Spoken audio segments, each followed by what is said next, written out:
안녕하세요. 유성구 지족동에서 작은 책방을 운영하고 있는 지기 조예은이라고 합니다. 저희 가게 손님들은 저를 편안하게 버찌님, 버찌 이렇게 부르거든요. 네, 저는 이제 30살까지는 책과 여행을 좋아하는 평범한 직장인이었고, 책을 좋아해서 글을 한번 써볼까 이제 도전을 해서 작가가 되었고, 혼자 읽기를 굉장히 좋아했어요. 그러다가 우연한 기회에 사람들과 같이 읽게 됐고, 그렇게 하면서 더불어 읽는 게 얼마나 큰 기쁨을 주는지를 알게 돼요. 이제 아이를 키우고 있는 동네에 10평 남짓 되는 작은 책방을 이제 시작한 지 이제 만 2년이 되어가고 있어요. 아이를 키우면서 이제 남녀노소 모두가 찾아왔을 때 가족이 모두 자기가 좋아하는 한 권의 책을 고르는 공간이 되자 하는 생각에서 가게를 열었고, 지금까지 코로나가 계속해서 있었음에도 불구하고 규모를 작게 해서 꾸준하게 더불어 읽는 독서 모임을 운영하고 있습니다. 그래서 저희 책방의 특징은요, 베스트셀러나 스테디셀러, 신간 순으로 책을 권하거나 판매하지 않고 있다는 점이에요. 그래서 주로 저를 만나서 대면 이제 마주보고 책 추천을 이제 요청해 주시고, 그 사람의 이야기를 듣고 책을 한 권 한 권 그 사람에 맞게 추천하고 있는 방식으로 책방을 운영하고 있고요. 그래서 제가 오늘 소개해드릴 책은 우리 책방에서 6월과 7월 동안에 한 달, 2달 동안 꾸준히 사랑받고 있었던 리베카 솔릿의 해방자 신데렐라입니다. 그래서 저희 책방에서 이 책은 아이, 어른, 책을 얼마나 잘 읽고 많이 읽고와 상관없이 누구에게나 추천했을 때 좋은 반응을 받았던 책이고요. 7월 달에 저희 책방 독서 모임 선정 도서로도 아주 좀 더 깊이 있고 좋은 시간을 가졌었던 의미 있는 책이라 제가 오늘 이 책을 들고 왔어요. 그렇다면 제가 수많은 책 가운데 이 책을 왜 골랐느냐 하면은, 바로 지금 우리가 이제 오랜 시간 동안 코로나와 굉장히 코로나 속에서 힘든 시기를 모두가 보내고 있는데, 이랬을 때 작은 책방 지기로서 어떤 책을 추천하면 좋을까 고민을 했죠. 그러고 나서 이제 글밥이 많거나 뭐 사전 지식이 많아야 하거나 그런 거랑 상관없이 누구나 즐길 수 있는 아주 얇지만 깊이가 있는 그런 동화책이었고, 잘 알고 계시죠? 신데렐라, 이 고전은. 그래서 이것을 이제 미국의 유명한 이제 문화 비평가이자 작가로 활동하고 있는 리베카 솔릿이 새롭게 이제 동화를 이제 신데렐라를 만든 거고요. 저희 책방에서 최근에 가장 많이 들은 질문이 있어요.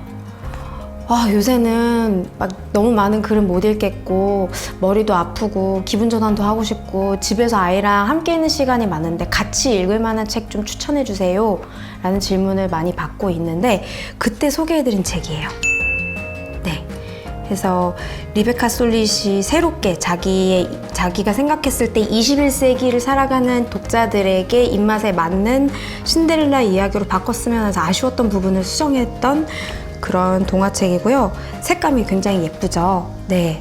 그래서 이 책을 통해서 지금 코로나 때문에 아주 길고 긴 시간 동안 많은 분들이 지쳐있고 언제 끝나나 기다리고 계시기도 하고, 좀 어려운 나날들 속에서도 그럼에도 불구하고 우리가 각자가 자기답게 살아갈 수 있는 방법에 대해 위기가 아닌 기회로 활용할 수 있는 값진 시간이 되었으면 좋겠다 하는 메시지가 들어있는 그런 희망이 담긴 그런 21세기형 동화책입니다. 해방자 신데렐라를 소개할 때 제가 가장 먼저 하는 말이 틀을 깼어요. 그래서 여기서는 일단 원래 우리가 알고 있는 신데렐라에서는 주인공 신데렐라가 왕자랑 결혼을 하죠. 하지만 여기서는 둘 다 결혼을 거부해요. 이제 신데렐라는 자기 꿈을 찾아서 가겠다고 말을 하고, 왕자도 자기는 세틴 비단 바지를 벗고 농부가 돼서 농장에서 이제 농산일을 하면서 자유롭게 살고 싶다고 얘기를 하면서 둘은 결혼하는 배우자가 아닌 베스트 프렌드가 되지요. 그리고 이 안에는 주연과 조연의 구분이 없어요. 그래서 여기에 이제 짧게, 원래 고전 신데렐라에는 짧게 등장하는 그 동물들, 변신을 해서 신데렐라를 도와주는 역할의 동물들도 하나하나 그 동물들의 대화를 이제 말을 걸어가면서 되고 싶은 걸 얘기를 하고, 그래서 조연과 주연의 구분이 많이 없고 선한 역할과 악한 역할의 구분도 없습니다.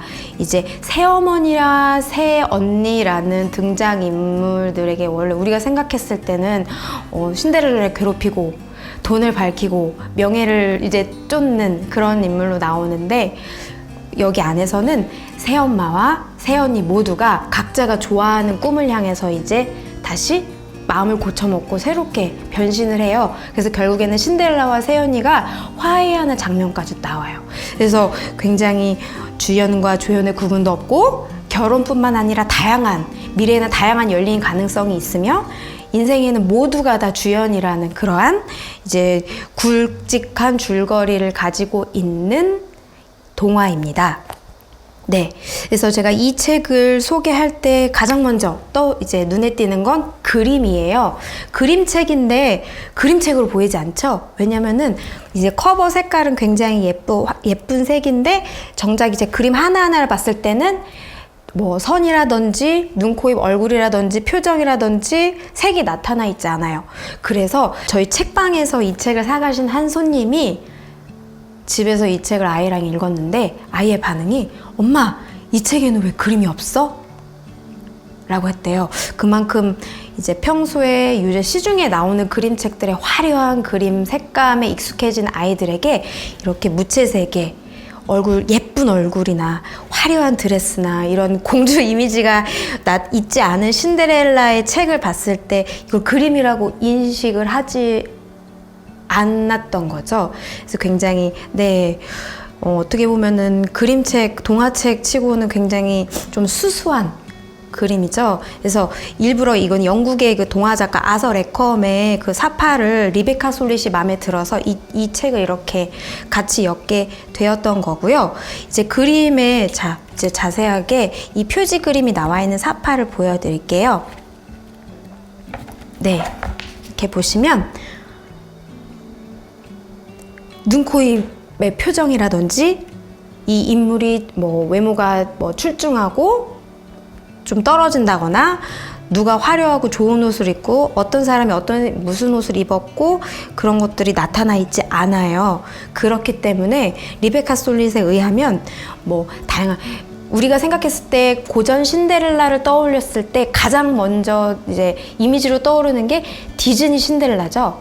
금발에 커다란 눈에 백옥 같은 하얀 피부를 가진 신데렐라를 우리가 이제 고정관념으로 가지고 있는데, 리베카 솔릿은 이 사파를 통해서 피부색이라도 이제 인종의 차별이라든지 그 나이라든지 이런 가진 것의 그 정도를 이제 다 벗겨내고 이제 기본적인 그림의 형태로만 독자들이 받아들일 수 있게끔 이런 사파를 넣어서, 저는 이게 리베카 솔릿의 해방자 신데렐라라는 스토리와 함께 굉장히 의미 있는 그림이라고 생각을 했어요. 그래서 더욱더 매력이 있었고, 네, 그래서 여기에 이 리베카 솔릿의 해방자 신데렐라와 함께 제가 소개해드리고 싶은 또 하나의 책은 우리나라에서 굉장히 잘 알려져 있는 리베카 솔릿의 산문집, 대표적인 산문집인 멀고도 가까운이라는, 이제 리베카 솔릿이 읽기, 쓰기, 그리고 고독한 삶 속에서 연대하는 그런 과정까지에 대해서 글로 표현해냈는데, 여기에 이런 동화에 대해서 언급한 부분이 있어요. 그래서 이때 리베카 솔릿이 멀고도 가까운이란 책에서 마법을 푸는 것은 자기 자신으로 돌아가는 일이다라고 설명을 합니다. 이 신데렐라를, 그러니까 이 책을 내기 전에 리베카 솔릿은 벌써부터 이제 동화에 대해서, 그리고 마법에 걸리고 마법에 풀린다는 그러한 것들을 이제 설명을 해줬는데, 리베카 솔릿이 이제 변형시킨 해방자 신데렐라를 조금 더 깊이 있게 이해하려면 우리가 잘 알고 있는 기존의 고전 동화 신데렐라를 좀 이해하고 짚고 넘어가는 게 필요해 해요. 그래서 오늘 제가 소개해드리고 싶었던 또 하나의 책은 바로 옛 이야기의 매력입니다. 네, 이 책은 사실 일반 독자가 읽기에는 쉽지 않은 책이에요. 하지만 혹시라도 아이와 함께 혹은 내가 그림책이나 고전 동화에 관심이 있어서 한번 좀 더 깊이 있게 전문가의 이제 해석을 들어보고 싶다 할 때 이 브루노 베텔하임이라고 하는 아동 정신분석 학자가 이제 우리가 잘 알고 있는 동화들을 이제 그 심리학 그 개론대로 풀어놓은 그런 이론서인데요.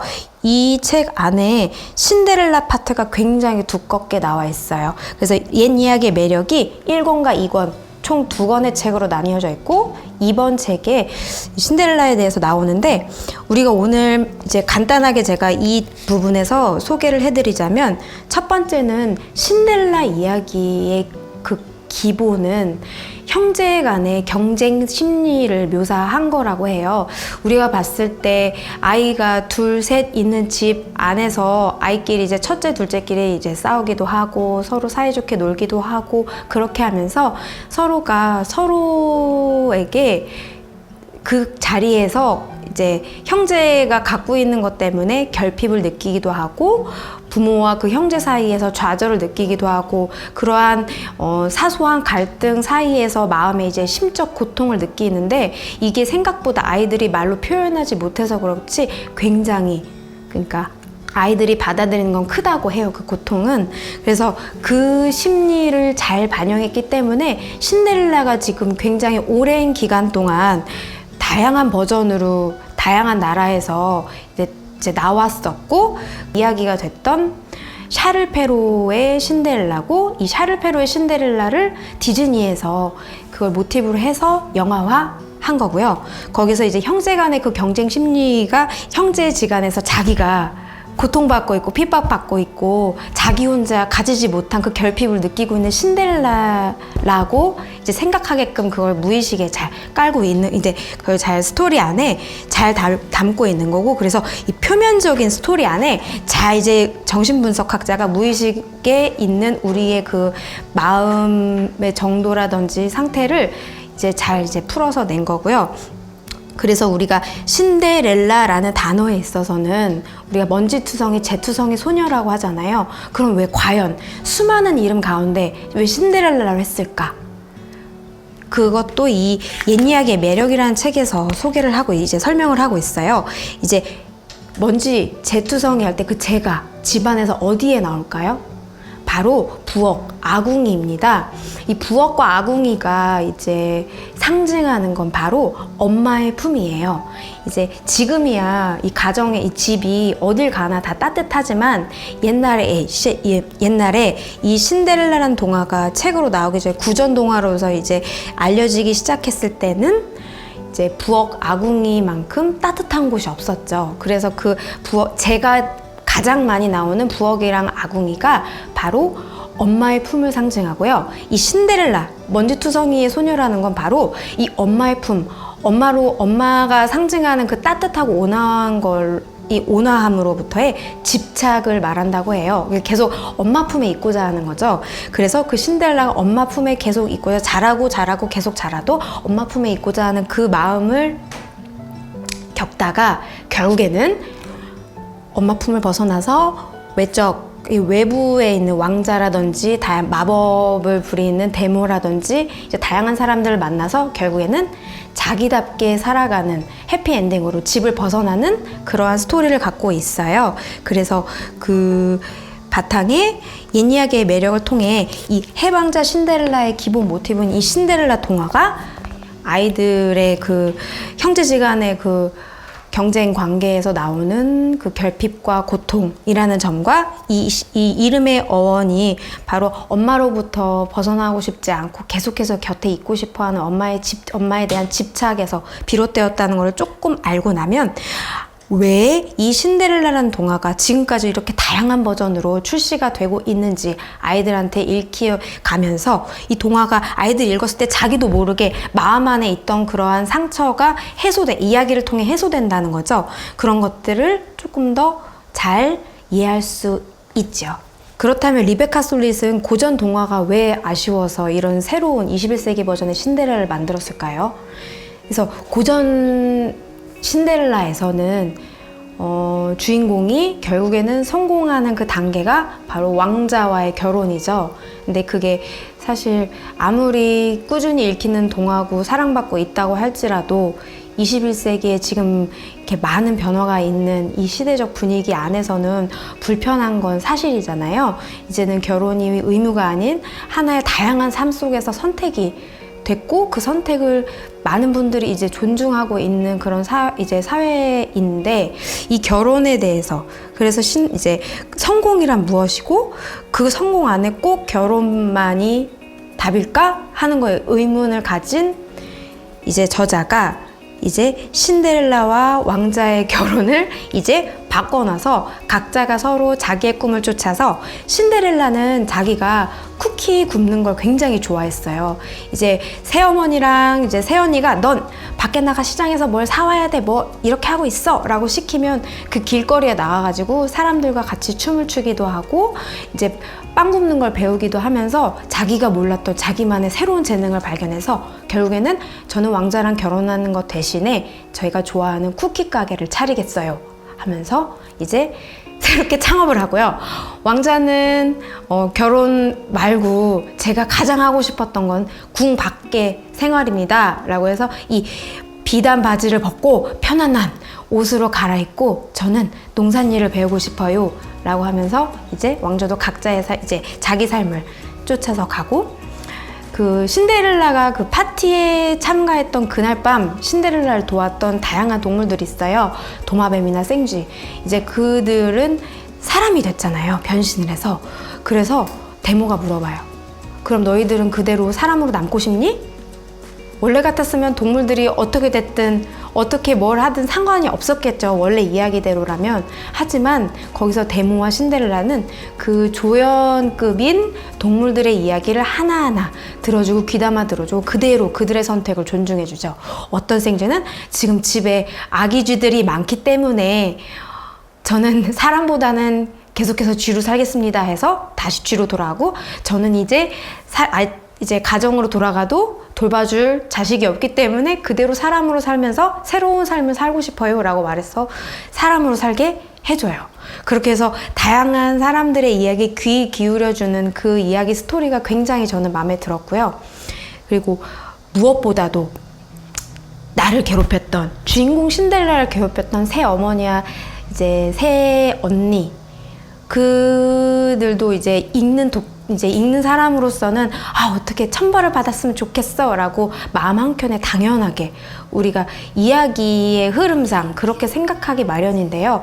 여기 안에서는 신데렐라 화해를 합니다. 그래서 화해를 하면서 잘 보면 항상 왕자와 파티 무도회를 기다렸던 새언니들은 치장하기 바빴어요.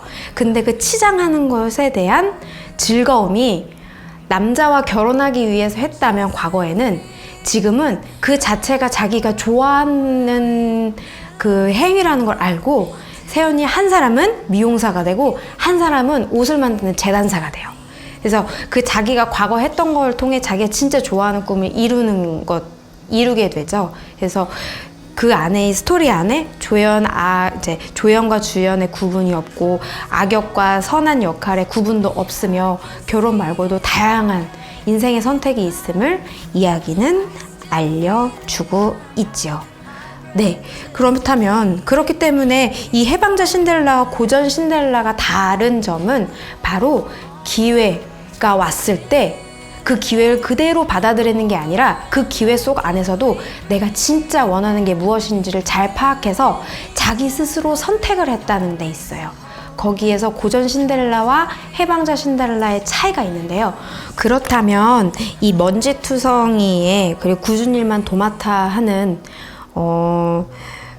가엾었던 여주인공 신데렐라를 해방자로 만들었던, 혹은 해방자가 되게 했던 주요 비결은 무엇이었을까 생각해보면, 저 개인적으로는 이 신데렐라에게 질문하는 힘이 있었기 때문에 가능했다고 생각이 들어요. 그래서 제가 많은 문장을 뭐 소개해드리진 않겠지만 여기 중간중간에 신데렐라가 바로 옆에 있는 데모나 사람들에게 질문하는 장면이 나와요. 그래서 자기 표현이 뚜렷한 거예요. 이제 데모가 파티에 참석하기 위해서 도마뱀을 이제 마차를 끄는 말구종이 되게끔 변신을 시켜주는데 그 당시에 신데렐라는 그 자체로도 의문을 가져요. 그런데 도마뱀들이 말구종이 되고 싶었을까요? 라고 하는 묻는 대사, 이렇게 묻는 장면이 나오고요. 왕자랑 만났을 때도 왕자에게 나랑 결혼해 주시겠어요? 네, 하겠습니다. 이런 평범한 질문이 오고 가지 않고 서로가 서로에게 물어봐요. 신데렐라와 네버마인 왕자는 서로에게 당신의 꿈이 뭐예요? 라고 질문을 하기도 하고요. 알고 보니 결혼을 하지 않아도 됐네? 그럼 나는 무슨 꿈을 찾아 떠날 수 있을까? 라고 했을 때 그럼 데모가 케이크 가게, 쿠키 가게를 열게끔 도와주겠다라고 말을 했을 때 왜 진작에 집에서 나와도 된다고 말해주지 않으신 거예요? 라고 다른 기회가 있으면 왜 안 알려줬냐고 이렇게 약간 동화상으로 봤을 땐 굉장히 도발적인 질문을 합니다. 그래서 결국에는 이러한 질문의 과정을 통해서 신데렐라는 자기다운 사람이 되고 가장 신데렐라가 좋아하는 케이크 가게, 쿠키 가게 주인이 되는 그런 결말을 가지고 있어요. 그래서 엔딩 부분이 굉장히 와닿아요. 그래서 해방자 신데렐라는 자기 스스로에게 질문을 던지고 주변 사람들에게 질문하면서 꿈을 물어보고 계속해서 질문의 과정을 거쳐서 자기가 가장 바라던 바를 실현합니다. 그래서 마지막 부분에는 이제 그 쿠키를 나눠주고요. 꿈이 무엇이고 진정한 변신과 자유가 무엇인지를 이제 주변의 아이들에게 이해를 해주면서 이야기를 해주면서 이제 다양한 자기가 과거에 만났던 왕자, 시계의 공, 그리고 새언니, 이제 새어머니를 비롯해 이제 과거에 만났던 사람들과 친구가 돼요. 그래서 더불어 살아가는 모습으로 여기 보시면 장면이 보이죠? 우리가 생각했던 신데렐라의 가장 화려하고 아름다운 마지막 해피엔딩이 예쁜 드레스를 입고 왕자 곁에 서 있는 신부감이 되는 것이 아니라 이렇게 옷은 화려해 보이지 않고 치맛자락이 이렇게 크진 않죠. 수수하게 입었지만 이제 조금 더 적극적이고 자유로운 제스처를 하면서 이제 주변에 있는 아이들을 향해서 무언가 따뜻한 이야기를 해주고 있는 그래서 자기 혼자만이 해방자가 아니라 자기의 이야기를 들어주고 서로가 이야기를 같이 하는 그 관계 안에서는 서로가 서로에게 해방자 역할을 해주고 있는 그러한 엔딩을 갖고 있습니다. 그래서 이 해방자 신데렐라에는 리베카 솔릿의 이야기뿐만 아니라 뒤에 번역가인 홍한별 이제 번역가의 그 글도 나오고요. 우리가 잘 알고 있는 아동문학 평론가 김지은 선생님의 그 추천사도 들어있는데 그 안에 굉장히 좋은 이제 표현이 나와요. 이 리베카 솔릿만의 신데렐라에 대해서 나오는데 우리가 해방자 신데렐라에서 그 해방이라는 단어를 봤을 때 이 틀을 깨고 뭔가 굉장히 어려운 것을 이렇게 온 힘을 다해서 깨부수는 것뿐만 아니라 우리가 평소에 가지고 있던 고정관념 그리고 내가 알고 있지만 꾸는 게 쉽게 용기가 나지 않는 나의 결점이라든지 주변에 내가 소소하게 아주 작은 변화로도 바꿀 수 있는 나의 그런 것들을 통해서 우리도 충분히 해방자로서 살 수 있다는 걸 이제 여기 안에 이제 뒤에 이제 김지은 아동문학 평론가가 이제 소개를 하고 있고요. 근데 그렇다면 우리가 해방자 신데렐라를 통해서 이제 마음 안에 남게 되는 단어가 변화, 해방 이런 것들이 있을 텐데요. 그럼 우리가 변화를 위해서는 우리 혼자서 각자가 열심히 뭔가를 개발하고 자기 개발을 하고 역량을 이렇게 높여야지만 할 수 있는 걸까요? 리베카 솔릿은 그렇지 않다고 말을 했어요. 제가 아까 소개해드린 리베카 솔릿의 또 하나의 산문집인 멀고도 가까운에서는 이런 구절이 나와요. 이제 힘 자체가 살아남기보다는 서로 힘없는 이들끼리 서로가 연대를 해서 그것이 좋은 결과를 낳을 때, 즉 서로에 대해서 친절한 행위를 베풀어 줄 때 우리 삶에서, 각자의 삶에서, 그리고 더 나아가서 세상에 변화가 시작된다는 얘기를 하고 있어요. 그래서 네, 결말은 아까 보여드렸던 그 그림처럼 서로에게 애정어린 관심을 가지면서 각자의 곁에서 누군가의 곁에 있어 주기도 하고 누군가의 곁이 되어주기도 하는 그러한 더불어 살아가는 관계를 통해서 서로가 이제 서로의 변화를 지지할 수 있고, 그렇게 하면 그 변화가 한 번에 짧게 끝나는 것이 아니라 꾸준하게 이루어질 수 있지 않을까 하는 그러한 결말로 저는 이 책을 읽었습니다. 그래서 지금 제가 운영하고 있는 작은 책방이 이 해방자 신데렐라로 읽혔어요. 그래서 저희 책방이 아무리 제가 책을 많이 읽고 책을 다양한 활동을 한다 할지라도 저 혼자서만 꾸리는 책방이 아니라는 거를 저는 매일매일 가게를 열면서 사람들을 만나가면서 깨닫고 있고요. 그래서 제가 이제 추천해주는 말 한마디, 추천해주는 책, 이런 것들에 대한 따뜻한 반응, 거기 이제 그 반응을 통해서 저는 엄청난 감사를 느끼고 더 잘 열심히 버텨야겠다는 생각도 들면서, 이제 책방에 오시는 손님께서는 책방지기의 이야기와 함께 특별한 책을 한 권 가져가시고, 저는 그 반응을 보면서 이제 더 잘 꾸려가야겠다는 마음을, 꾸준한 마음을 잃지 않는 그런 자세를 갖게 되기도 하고, 그러한 것들이 결국에는 서로가 서로에게 해방자가 되게끔 지지해주고 있는 21세기판 해방자 신데렐라 같은 그런 상황이 아닐까 하는 생각도 들었습니다. 매일매일 코로나 확진자 수를 보면서 놀란 가슴을 쓸어내기도 하고, 책을 좋아하는 사람이지만 자영업자로서 이제 수많은 고민들을 하고 있는 상황입니다. 그리고 이 영상을 보고 계신 여러분들도 각자의 자리에서 코로나 속에 앞으로 어떻게 해야 될지 고민과 스트레스가 많으실 거라 예상이 되고 있는데요.